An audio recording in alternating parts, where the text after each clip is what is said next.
Dimentica la pillola, dimentica il laboratorio. Ascolta il battito della roccia, ascolta la barbagia che non muore.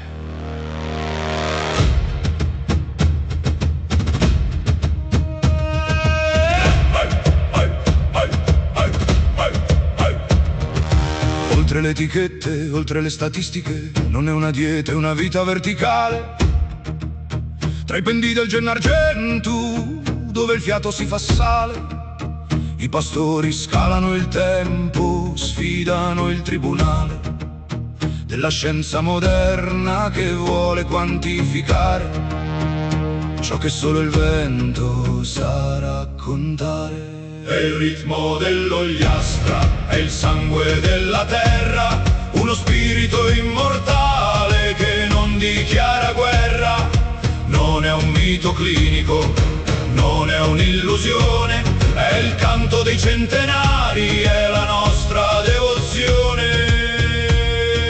Guardali negli occhi, solchi come cani, volti che sono mappe di un antico regno, isolati dal rumore, protetti dall'affanno, 100 anni di silenzio che i secoli non danno. Il DNA ha un segreto, un collo di bottiglia che tiene stretta l'anima di un'intera famiglia. Ricorda zio Ubilia, custode del silenzio, che beveva il vento come fosse Assenzio. 100 inverni sul viso, scarponi nel fango, il passo costante, un antico rango. Lui è la prova, il pilastro di granito, che il tempo si inchina a chi l'ha capito.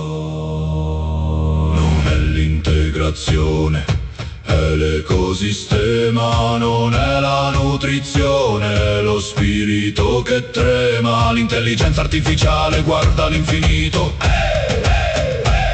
ma la terra ancestrale resta l'unica presenza. È il ritmo dell'ogliastra, è il sangue della terra, uno spirito immortale che non dichiara guerra. Sardegna antica, cuore di pietra e sole, il segreto è scritto dove non servono parole.